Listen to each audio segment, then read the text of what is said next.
horor syahdu. Assalamualaikum Sobat Horor Syahdu. Sebelum cerita dimulai, jangan lupa tekan tombol subscribe, like, dan komen supaya channel ini terus berkembang. Dan jangan lupa bersolawat di kolom komentar agar kelak kita semua mendapat syafaat Nabi Muhammad Shallallahu Alaihi Wasallam. Shallallahu ala Muhammad Shallallahu Alaihi Wasallam. Di tengah kemacetan jalur protokol, satu kesombongan kecil berubah menjadi bencana besar. Seorang perwira polisi merasa dunia ada di genggaman tangannya. Bentakan dilontarkan, senjata dikokang, dan moncong pistol diarahkan ke kepala orang yang ia anggap tak berarti.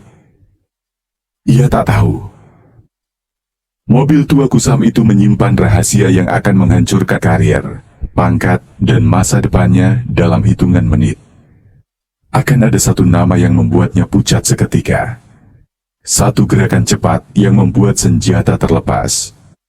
Dan satu keputusan sunyi yang berujung pada pemecatan tidak hormat. Ini bukan sekadar cerita tentang kekuasaan, tapi tentang bagaimana seragam bisa menjadi kutukan ketika dipakai tanpa hati. Mari kita lanjut ke ceritanya. Aku masih ingat jelas hari itu, terlalu jelas. Sampai suara klakson dan panas aspalnya seperti masih menempel di kulitku. Pagi itu jalur protokol padat bukan main. Aku duduk di kursi pengemudi mobil SUV tua warna abu-abu kusam. Catnya sudah buram, bodinya penuh goresan halus. Mobil ini bukan untuk pamer, bukan pula untuk gaya. Aku memilihnya justru karena kesederhanaannya. Di kursi belakang, atasanku duduk tenang, menatap lurus ke depan tanpa sepatah kata. Aku sudah terbiasa dengan ketenangan itu. Di tengah kemacetan, tiba-tiba suara sirine memecah udara. Dari spion, kulihat iring-iringan mobil mewah mendekat. Lampu strobo biru merah berputar agresif, seolah jalan ini milik mereka sepenuhnya. Aku menggeser sedikit mobil, sebisanya. Tapi ruang memang sempit, kiri kanan penuh kendaraan, depan macet total. Mobil patroli berhenti tepat di samping kami. Seorang perwira polisi turun dengan langkah keras. Wajahnya tegang, rahangnya mengeras. Pangkat di pundaknya berkilat terkena matahari. Belakangan aku tahu namanya, AKP Heru. "Woi, maju!" bentaknya sambil memukul kaca jendela dengan telapak tangan. Aku menoleh sekilas ke belakang. Atasanku hanya mengangguk pelan. Isyarat sederhana, tenang. Aku membuka sedikit kaca jendela. "Mohon sabar, Pak, jalannya memang..." Kalimatku terpotong, tinju menghantam kaca lagi, lebih keras. Kali ini bukan sekadar marah, ini penghinaan. "Apa kamu tuli? Ini jalur protokol. Mobil siapa ini? Mau jadi pahlawan di jalan?" katanya sambil menendang ban depan. Spion kiri kami disentaknya hingga terlipat kasar. Aku merasakan darah naik ke kepala, tapi ku tahan. Bukan karena takut, melainkan karena aku tahu reaksi kecil bisa berujung besar. Atasanku tetap diam, tatapannya lurus, tak sedikit pun bergetar. Ketenteraman yang aneh, dan jujur saja, menenangkan. Heru tampak makin tersulut. Mungkin baginya, diam kami adalah pembangkangan. Tangannya meraba pinggang. Aku melihat kilatan hitam itu, Glock 17, ditarik keluar dengan gerakan penuh keyakinan. Suara kokangan senjata terdengar jelas di antara bising klakson. Moncong pistol itu kini tepat di arah kepalaku, masuk melalui celah kaca yang terbuka. "Keluar sekarang!" teriaknya. "Atau aku tembak, sujud di kaki saya." Waktu seakan melambat, keringat dingin mengalir di punggungku. Aku menahan napas. Di belakangku, aku merasakan perubahan. Bukan gerakan, tapi aura. Seperti mesin yang baru saja dihidupkan. Atasanku akhirnya bersuara, pelan namun tegas, seolah berbicara tentang cuaca. "Baskoro," katanya singkat. Itu saja. Dan di detik itulah, aku tahu, hari ini tidak akan berakhir seperti yang dibayangkan siapapun di jalan itu. Nama itu meluncur pelan dari bibir beliau, tapi dampaknya seperti peluru yang dilepas tanpa suara. Baskoro. Aku tidak sempat menoleh, Bahkan berkedip pun terasa terlalu lambat. Dalam satu tarikan napas, situasi di luar mobil berubah drastis. AKP Heru masih berdiri dengan pistol terarah ke kepalaku. Wajahnya penuh kemenangan, seolah ia telah menguasai segalanya. Ia tidak sadar bahwa dari kursi belakang, seseorang telah bangkit tanpa suara. Pintu belakang sebelah kanan terbuka perlahan, tidak dibanting, tidak tergesa. Namun gerakan berikutnya, itu bukan gerakan manusia biasa. Dalam sepersekian detik, tangan berseragam loreng menyambar pergelangan Heru. Bukan dipukul, bukan ditepis, melainkan diputar dengan sudut yang membuat tubuh lawan kehilangan keseimbangan. Aku mendengar bunyi klik keras seperti kayu patah. Heru berteriak, teriakan pendek, tercekik. Pistol Glock itu terlepas dari tangannya dan melayang sebentar di udara sebelum ditangkap bersih oleh tangan lain. Gerakannya presisi, dingin, tanpa emosi. Dalam waktu yang sama, tubuh Heru sudah tertekuk ke bawah, wajahnya menghantam aspal. Aku baru sadar aku menjerit, entah sejak kapan. Semua terjadi terlalu cepat, sangat cepat. Tapi setiap gerakannya begitu rapi, seolah telah dilatih ribuan kali, bahkan mungkin jutaan. Heru mencoba melawan. Refleksnya sebagai polisi masih ada. Ia meronta, mencoba bangkit, tapi sikunya dikunci, lehernya ditekan, lututnya ditahan tepat di titik yang membuat seluruh tubuhnya lumpuh. Jangan bergerak. Suara itu terdengar rendah, datar, nyaris tanpa tekanan. Kalau kamu masih ingin pulang dengan kaki sendiri. Barulah aku bisa menoleh sepenuhnya. Pria yang melumpuhkan AKP Heru itu berdiri kokoh, tubuhnya tegap, sorot matanya tajam seperti baja diasah. Di dadanya tertera pangkat bintara, Serma Baskoro. Tidak ada amarah di wajahnya, tidak ada kebencian. Yang ada hanya profesionalisme murni, dingin dan mematikan bila perlu. Kerumunan mulai terbentuk. Pengendara lain keluar dari mobil. Beberapa merekam dengan ponsel. Sirin iring-iringan kini terdengar kacau, seperti kehilangan komando. Atasan aku akhirnya membuka pintu depan dan turun dari mobil. Langkahnya tenang, sangat tenang. Sepatunya menyentuh aspal dengan mantap, seolah ini hanya berhenti sebentar di lampu merah. Beliau berdiri di hadapan AKP Heru yang kini terkapar, wajahnya menempel aspal, napasnya tersengal, seragamnya kusut, pangkatnya tak lagi berkilau, setidaknya bukan di matanya. Heru mendongak, dan di detik itulah aku melihat sesuatu yang tak akan pernah kulupakan. Kesombongan di wajahnya runtuh, digantikan oleh kebingungan, lalu ketakutan. Matanya menatap wajah pria tua di depannya. Tatapan itu berubah, seperti seseorang yang baru menyadari ia baru saja menodongkan senjata ke arah jurang yang salah. Tangannya gemetar.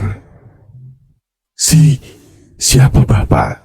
Suaranya pecah. Atasanku tidak langsung menjawab. Ia hanya menatap lama, sangat lama. Seakan sedang menimbang sesuatu yang lebih besar dari sekadar pangkat dan seragam.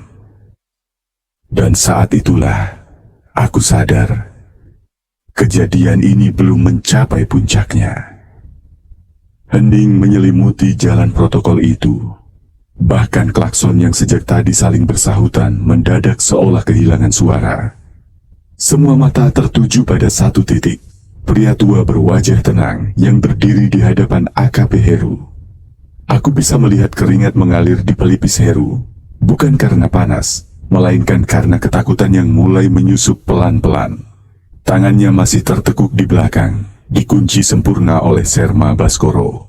Sedikit saja ia bergerak, wajahnya meringis menahan nyeri. Atasanku akhirnya membuka suara. "Kamu anggota Polri?" Tanyanya singkat. Izin Pak." "Betul," jawab Heru terbata. Nada suaranya jauh dari bentakan arogan beberapa menit lalu. "Aturan penggunaan senjata api kamu hafal?" Heru menelan ludah. Siap, hafal Pak. Lalu kenapa moncong pistol itu kamu arahkan ke kepala warga sipil di jalan umum? Aku melihat tubuh Heru bergetar. Pertanyaan itu sederhana, tapi menghantam tepat ke jantung. Ia mencoba bicara, tapi tak satupun kata keluar dengan utuh.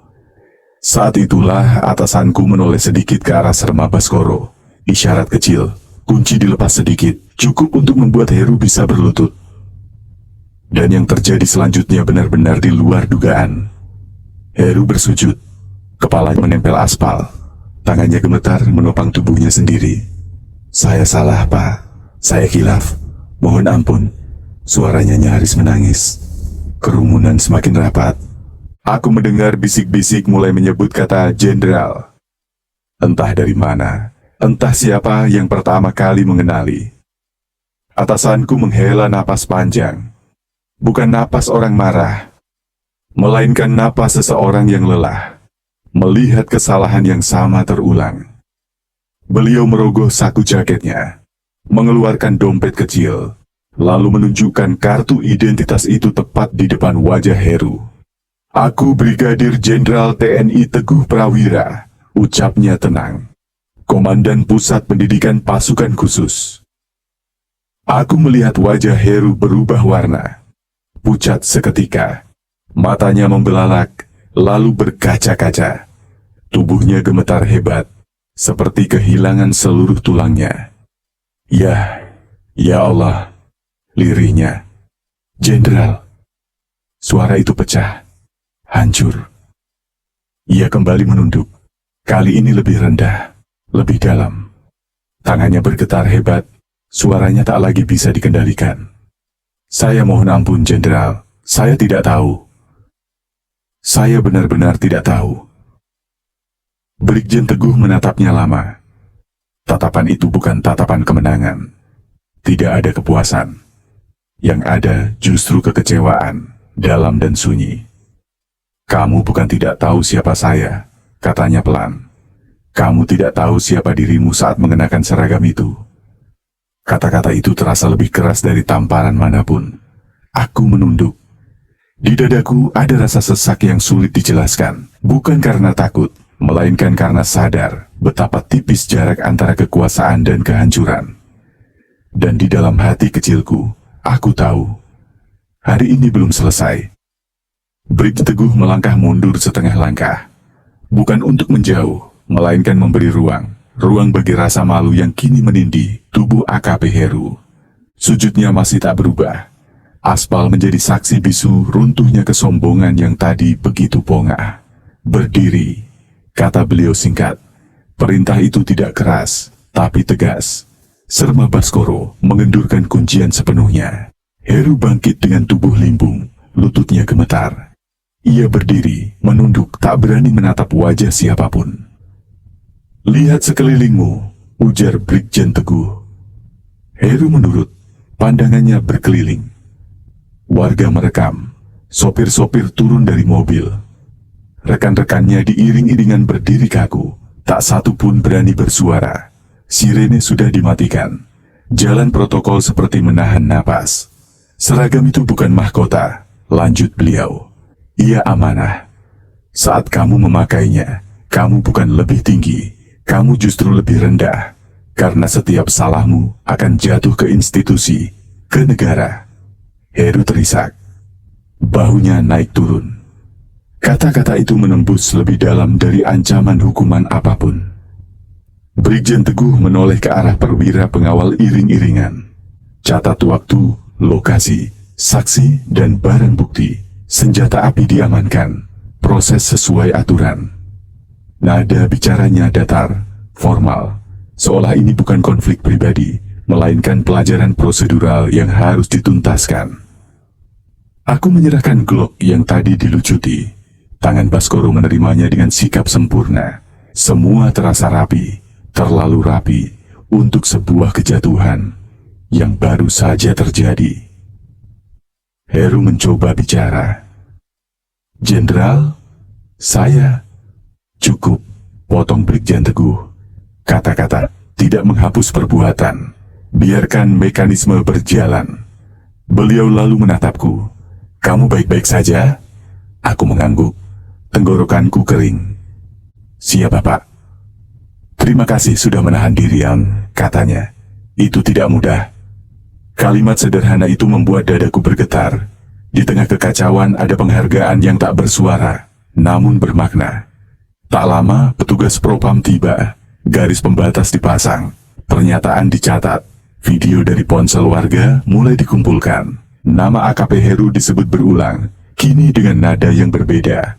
Sebelum kembali ke mobil, Brigjen Teguh menatap Heru untuk terakhir kalinya hari itu. "Ingat satu hal," ucapnya pelan. "Pangkat bisa dicopot, nama baik sulit dipulihkan. Jangan biarkan yang pertama merenggut yang kedua."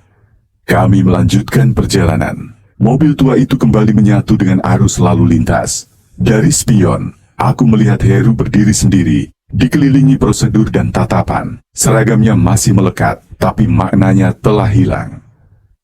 Dan aku tahu, gelombang berikutnya akan datang. Bukan di jalan ini, melainkan di ruang-ruang yang lebih sunyi, tempat keputusan ditetapkan, dan nasib diputuskan. 1 minggu setelah kejadian itu, suasana jauh lebih dingin daripada panas aspal di jalur protokol. Aku berada di sebuah ruangan yang dindingnya polos, lampunya putih menyilaukan, dan udaranya terasa berat. Disinilah semuanya ditimbang, bukan dengan emosi, melainkan dengan pasal dan bukti. Aku duduk sebagai saksi. Di hadapanku, beberapa perwira propam membuka berkas. Video diputar ulang. Sudut demi sudut, suara bentakan, bunyi kokangan pistol, moncong senjata yang mengarah tepat ke kepalaku. Setiap detik terasa lebih panjang saat ditonton ulang dibanding saat mengalaminya langsung. AKP Heru duduk di seberang ruangan. Seragamnya rapi, tapi wajahnya kosong. Tak ada lagi mata yang menantang. Yang tersisa hanya penyesalan yang datang terlambat. "Apakah benar saudara AKP Heru mengancam akan menembak?" tanya salah satu pemeriksa. Aku mengangguk. "Benar, ancaman itu diucapkan jelas, disertai pengokangan senjata." Heru menunduk, tangannya mengepal di atas meja. Aku tidak tahu apakah itu marah pada diri sendiri atau takut pada keputusan yang akan jatuh. Pemeriksa lain menoleh ke layar. "Tindakan saudara melanggar SOP penggunaan senjata api dan kode etik profesi. Saudara paham konsekuensinya?" Heru mengangkat kepala perlahan. Suaranya parau. "Paham. Tak ada pembelaan, tak ada alasan. Semua runtuh oleh rekaman yang jujur." Di sudut ruangan, Brigjen Teguh hadir sebagai pelapor. Beliau duduk tenang, tak ikut mencampuri jalannya pemeriksaan. Sejak awal, beliau menegaskan satu hal: proses harus bersih, tanpa intervensi. "Saya tidak ingin keistimewaan," katanya saat diminta keterangan. "Saya ingin keadilan." Kalimat itu dicatat, ditegaskan, menjadi garis lurus di antara kekuasaan dan hukum. Sidang etik berlangsung singkat, namun berat. Pasal demi pasal dibacakan. Setiap kalimat seperti palu yang memukul pelan, namun pasti. Ketika keputusan dibacakan, ruangan terasa makin sunyi. Menjatuhkan sanksi pemberhentian, tidak dengan hormat terhadap AKP Heru. Aku melihat bahunya jatuh. Seolah beban bertahun-tahun karier runtuh dalam satu tarikan napas. Pangkat yang dulu dibanggakan kini tak berarti apa-apa. Tidak ada teriakan, tidak ada drama. Hanya keheningan yang menelan segalanya. Saat keluar ruangan, aku berpapasan dengannya di lorong. Untuk sesaat, mata kami bertemu. Ia ingin bicara, tapi urung. Aku pun tak tahu harus berkata apa. Di kejauhan, Brigjen Teguh berdiri menatap jendela. Cahaya sore masuk perlahan. Beliau menoleh padaku dan berkata pelan, seolah berbicara pada dirinya sendiri. Kadang, kejatuhan adalah satu-satunya cara seseorang belajar berdiri dengan benar. Aku mengangguk. Di benakku, pelajaran itu terasa pahit, namun perlu. Dan di sanalah aku sadar, cerita ini belum berakhir, karena hukuman hanyalah satu bagian. Sisanya adalah hidup yang harus dijalani setelah semuanya diambil. Beberapa hari setelah keputusan itu, aku kembali mengantar Brigjen Teguh. Masih dengan mobil yang sama, SUV tua berwarna abu-abu kusam. Tidak ada pengawalan. Tidak ada sirene. Hanya kami berdua dan jalan yang mengalir pelan. Di sebuah lampu merah, aku memberanikan diri bertanya, "Izin Pak, boleh saya tahu kenapa Bapak memilih mobil ini?" Beliau tersenyum tipis, tatapan matanya lurus ke depan. "Mobil tua ini cermin," jawabnya singkat. Ia menunjukkan wajah asli orang-orang. Aku menunggu, dan beliau melanjutkan. "Kalau orang menghormat karena seragam dan jabatan, itu biasa. Tapi ketika semua itu tidak terlihat, barulah tampak siapa yang tetap beradab, dan siapa yang berubah jadi angkuh." Aku terdiam. Ingatanku melayang ke moncong pistol, kebentakan ke aspal panas. Pangkat, lanjutnya pelan, adalah titipan. Begitu kita merasa memilikinya, disitulah kita mulai kehilangannya. Lampu hijau menyala. Aku menginjak pedal perlahan. Mobil tua itu melaju lagi, meninggalkan satu pelajaran yang jauh lebih berat daripada besi dan senjata. Pelajaran tentang kemanusiaan. Beberapa minggu berlalu, aku mulai mendengar cerita itu dari banyak arah. Di warung kopi, di pos jaga, bahkan di grup pesan singkat. Versinya beragam, tapi intinya sama. Seorang perwira arogan jatuh oleh kesombongannya sendiri. Nama AKP Heru disebut dengan nada lirih, setengah tak percaya. Ada yang menyayangkan, ada yang mencibir, tapi tak satu pun membenarkan perbuatannya. Suatu sore, aku melihatnya dari kejauhan, bukan lagi berseragam, kemeja sederhana, langkahnya pelan. Tak ada sirene yang membuka jalan, tak ada tatapan hormat yang menyambut. Aku tidak menyapanya, ia pun tidak menoleh. Di saat yang sama, mobil tua yang kukendarai berhenti di lampu merah. Seorang pengendara motor tersenyum dan memberi jalan lebih dulu, tanpa tahu siapa yang duduk di belakang. Aku tersenyum kecil. Pelajaran itu menyebar tanpa perlu diumumkan. Hormat yang sejati tidak pernah dipaksa. Suasana tugas kembali normal, seolah kejadian itu tak pernah ada. Tapi bagiku, setiap kemacetan kini terasa berbeda. Aku lebih peka pada nada suara, pada cara seseorang memegang kewenangan kecil di jalan. Brigjen Teguh tetap seperti biasa. Tidak pernah membahas kejadian itu lagi. Tidak ada ceramah, tidak ada pengulangan. Justru diamnya yang terasa paling keras. Suatu pagi, seorang petugas muda memberi hormat berlebihan saat kami melintas. Beliau membalas dengan anggukan sederhana, lalu berkata pelan padaku, "Jangan biasakan orang takut, biasakan mereka percaya." Kalimat itu menancap kuat. Aku menyadari, wibawa sejati tidak lahir dari ancaman, melainkan dari keteladanan. Dan diam, bila datang dari orang yang tepat, bisa menggema lebih jauh daripada teriakan. Suatu malam saat hujan turun tipis, aku kembali melewati jalur protokol itu. Lampu-lampu memantul di aspal basah, membuat bayangan panjang di setiap persimpangan.